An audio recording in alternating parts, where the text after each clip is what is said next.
Hello, and thanks for joining this presentation. Today I'll talk about deaf education and some of the choices that are available to us. One of the most important things to make a choice about is whether we use an interpreter for a deaf child. So what's known as an interpreted education or a mediated education versus a direct education. What I'd like to do in this video segment is give you some ideas about how do we define both of those concepts. I'd also like to explore some of the myths of an interpreted education. Often teachers approach me with an idea that providing an interpreter just means it's equivalent and it will be equal. And so I'll talk a little bit about some of those myths that have to be debunked if we're going to really look at what a deaf child needs. I'll talk about some of the factors that contribute to student readiness for an interpreted education and give you some of the results of a Canadian study that looks at interpreters working with deaf students. So that's what we'll do in this segment. As you'll see on the PowerPoint, there's an image of inclusion and the phrase, a rock in a hard place. And that's often, I think, the position that we find ourselves in as teachers working with deaf and hard of hearing students, is that we're committed to an inclusive education, but we recognize that it comes with many difficult rocks along its path. Let me talk about some of those. Many of our children in Alberta and across the country are served in their local schools. And they're served by teachers who have absolutely no experience in working with deaf children, no formal training in deaf education, and they may often be working with interpreters or signing assistants who also have very little training or very little aptitude for the work in an educational setting. So the first challenge, I think, on our path of inclusion is to think about what does it mean to provide an indirect education experience for a deaf child. Something that is mediated through the eyes and the ears of another person known as an interpreter or an assistant.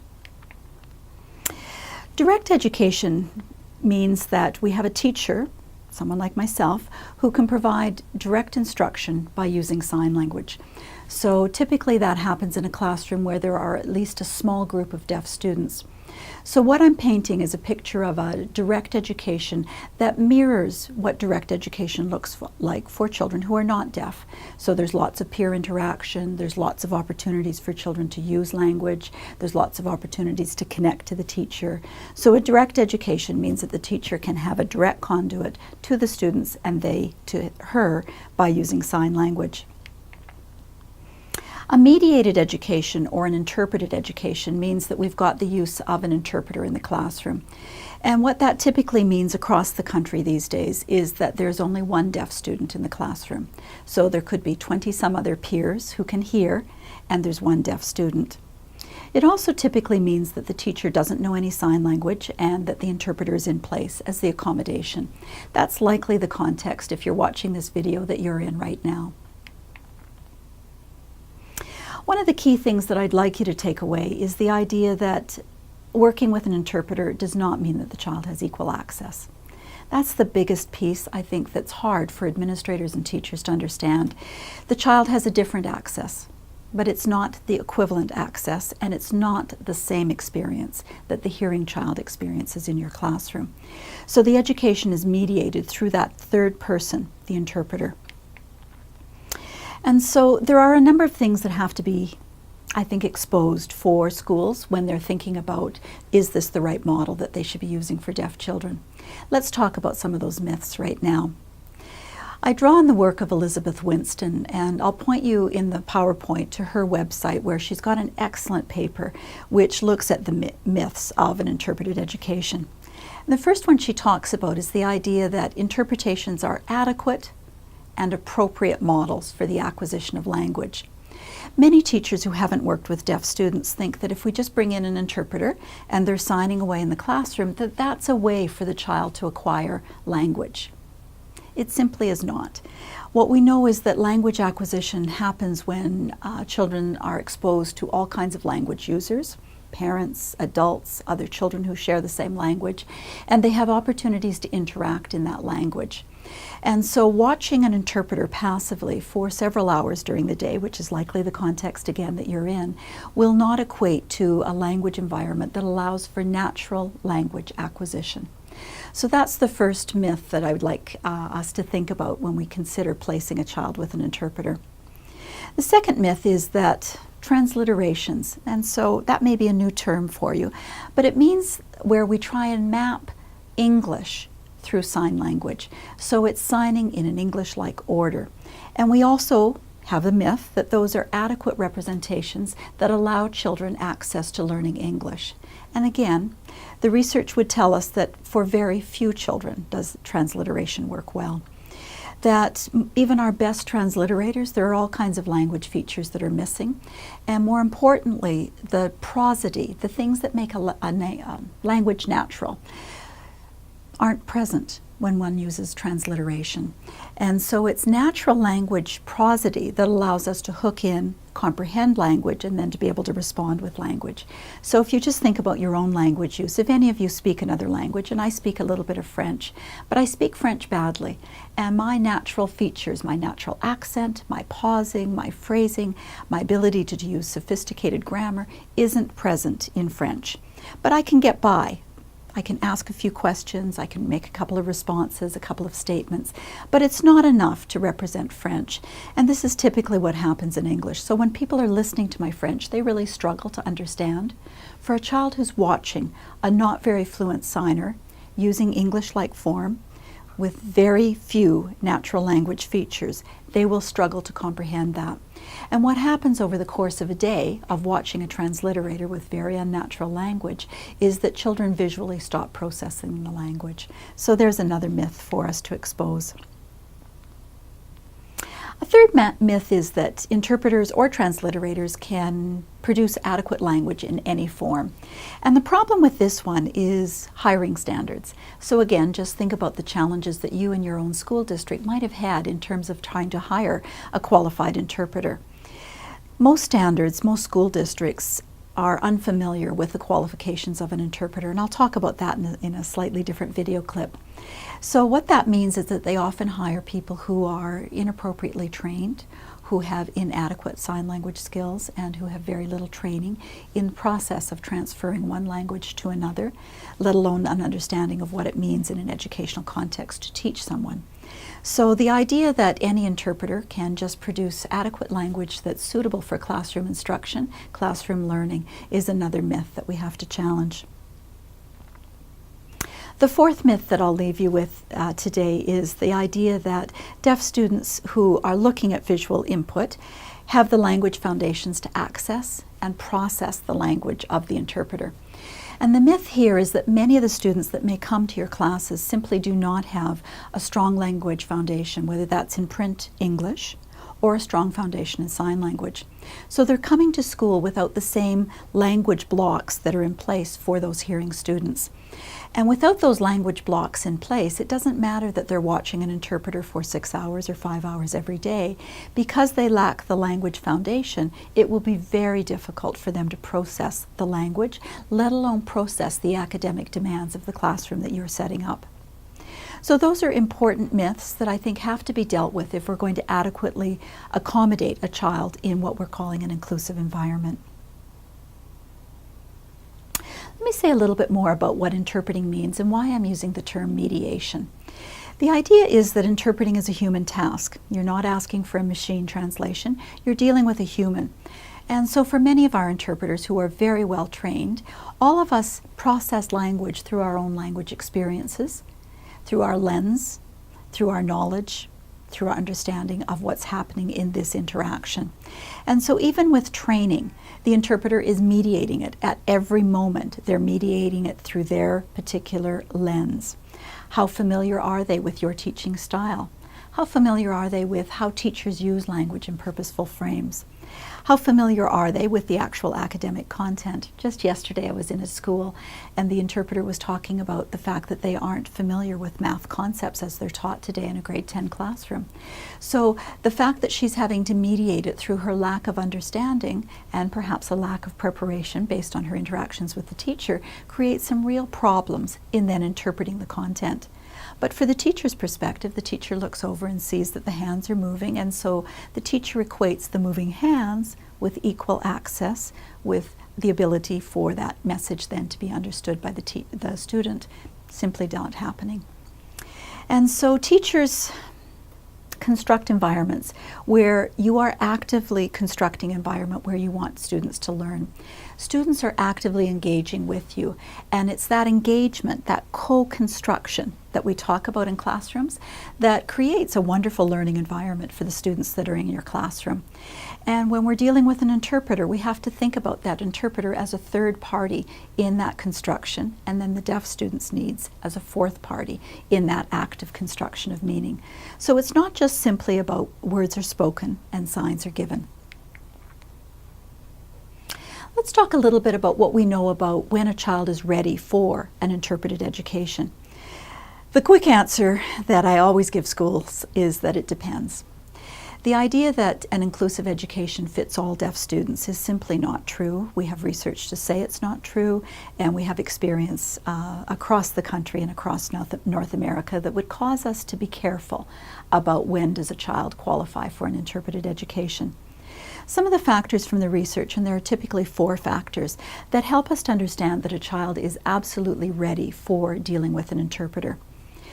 One of the first factors is that for many of the children who are very successful in working with interpreters in public schools is that they've often had the direct education first.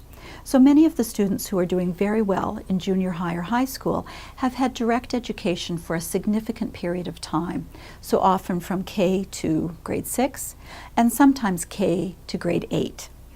And so that direct education means that they've been a meaningful participant in a classroom where they've had opportunities to use language in a meaningful way. They've had direct instruction from a teacher who's qualified to teach them. They've had language-rich experiences. They've had peer contact and connections. And they've formed that self-esteem as a learner in a classroom. So that direct education is a key piece of understanding when a child is ready for an interpreter.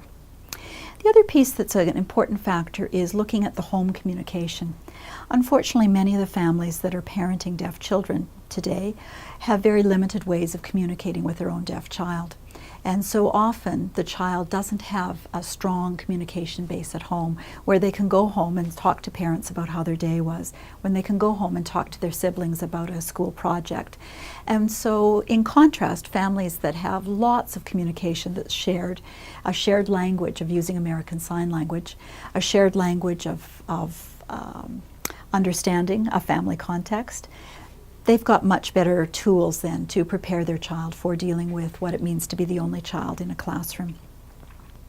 The third factor that really contributes to success in a mediated environment is that the deaf child has lots of social support outside of the school. Again, from the research, we know that many of the children who are in inclusive environments, by the time they reach 3, their friendship circles get smaller. And they get smaller because friendship then gets typically mediated through language. And so the little girls who have been fingerspelling and know a few signs in grade 1, 2, and 3, now the language demands of friendship in grade 3, 4, 5, and 6 take on very different structures. And so the friendship circles disappear. For some of our boys, the friendship circles might extend a little bit longer in that the language of play can sustain them. So sitting beside another friend and playing a video game in their house doesn't require a lot of communication. So the idea that children have lots of social support and peers and friendship networks outside the school is a very pivotal element of success for a child in a mediated environment. The fourth factor that I'd like us to assess is that the child has print literacy, which means that they're functioning in English at almost the same grade level as all of the other peers, understanding that there'll be lots of differentiated instruction that you do in your classroom naturally with students who don't hear and with students who do hear. But the idea is that the deaf child must have the same level of print level accuracy in order to manage the content demands of the classroom. When a child has all of those 4 factors, they're much more ready for success in an mediated environment. In terms of the child profile, the other piece that I think we need to really think about when children are being assessed for are they ready for an interpreted education is what is the child's level of self-esteem and what's their level of self-confidence around managing their own learning. So some of the young students that I've had a chance to observe, and in one school I saw a 6-year-old grade 1 student being able to tell the teacher that they needed to slow down, that they needed to repeat things, could direct the teacher and the interpreter about what they needed to do. That child's very very assertive. That child happens to have deaf parents and a strong family network of deaf people. So he's got a very fluent language system. He's functioning on par, if not above, many of the students in that grade. So he's very assertive and can manage his learning environment. He's also able to really interact with others in a meaningful way. So not just to call, when called upon, provide a response, but he really is able to interact and create meaningful relationships. The other factor around the child profile is that that child's been able to work with the school in getting a deaf-friendly school. What do I mean by a deaf-friendly school? Well, in that school they've figured out a texting system. So for all of your schools you've got things that are protocols for dealing with emergencies. So for that young student they've figured out a process so that if he happens to be in the washroom and the fire alarm goes off, there's an automatic text that goes to him. That child gets emergency information. That child can also text or use an iPad with another student in the class where they're mediating their relationship through print. That's a text system that's, I think, respectful of that child's needs. It's also a school that's using really some innovative, creative curriculum processes that allow for deaf content to be in the curriculum. So when it's a poetry module, they're using deaf poetry, they're using ASL poetry. When they're talking about heroes in the community, they're being able to balance the child's assignments to find some deaf heroes in the classroom or deaf heroes in the community or the country that might be inspiring for that student. That child also has opportunities to join other deaf children who are also in inclusive environments on particular field trips, so that they're starting to pool together opportunities where the child isn't then just the sole deaf child on all of these experiences.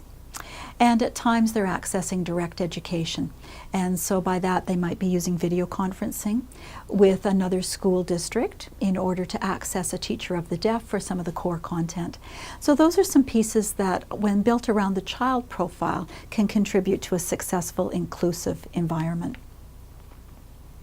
Sometimes teachers say, well, there's really only one option. The child has an interpreter or they go to a school for the deaf.